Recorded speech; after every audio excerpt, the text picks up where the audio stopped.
Oli, how do you find this area of law? Did you struggle during your studies and practice? I mean, it depends on the area of tort, because it's quite broad. It's all encompassing, just to cover a lot of different areas of civil wrongs that don't belong to their own sort of discipline. But the broadest part, I think, that a lot of people interact with early on is probably negligence. And then also the one that is particularly memorable for me is defamation. But certainly negligence, I think I studied A-level law in the UK from 16 to 18, and we studied a lot of law surrounding negligence. I think it's a very interesting area. Me too. It actually gives some options out of contract. If you don't have any contract, this is actually the way to think of. Maybe you have a tortious claim. So it's some way similar to civil wrong delict. But there are theory, if we talk about from very theoretical perspective, there are some differences but for the purposes of the SQE, for the students, just to have a clue what we are talking about. This is something of that nature. In the English law, it's all started from one famous case, Donoghue against Stevenson, isn't it, Oli? We had some principles in earlier cases. So tort law itself existed before, but a lot of the key principles, certainly in negligence, have come about. Certainly the neighborhood principle, which we'll talk about from Lord Atkin in Donoghue v. Stevenson. But we do have a lot of cases that predate that. That was not until 1932 was Donoghue v. Stevenson. Great. Could you please brief us a little bit on the facts of the case? Yes, yeah, absolutely. So it's quite an interesting case, and the facts make it very memorable. A lot of people remember it as the Snail and the ginger beer case, or the Paisley Snail case. Mrs.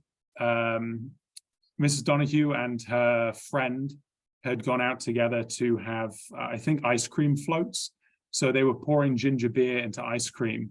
And one of the key facts in this case is that her friend was the one who actually purchased the ginger beer. And they then poured it out and they drank the ginger beer with their ice cream or whatever they were doing.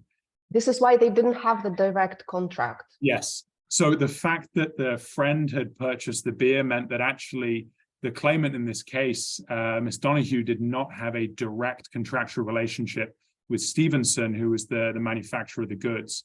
And I believe the owner of the parlor where they were drinking was Minghella. But Stevenson in this case is the defendant. So the key issue was that there was a lack of a contractual relationship.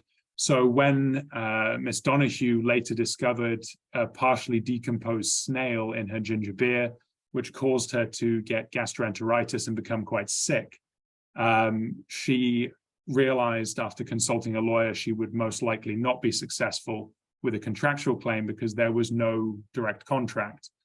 In terms of the previous law at the time as well, in relation to areas of tort like trespass and things like this, she couldn't, they had thought, bring a claim there either because of the lack of this relationship, foreseeability, and so on, which is why it established really this new, very important principle with the neighbor principle, where Lord Atkin had said, we need to be cognizant of our duties to our neighbors, and who then in law is my neighbor, people who you should reasonably have in your contemplation when you're taking these actions or omissions, if indeed there's a duty.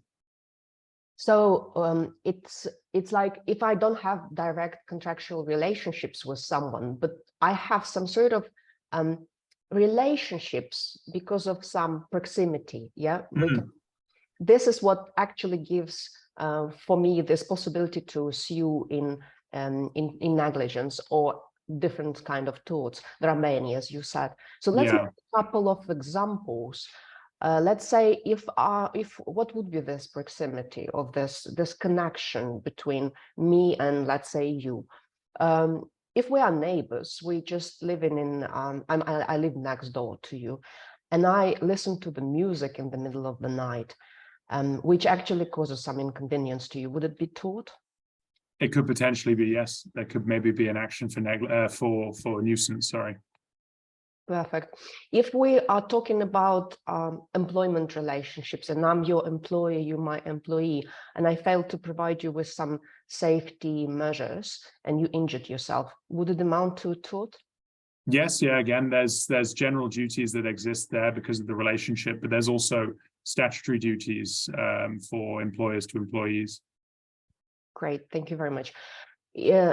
Option number 3, you are a solicitor, as you are, and I came for your legal advice, and you provided me with wrong advice, non-negligent advice.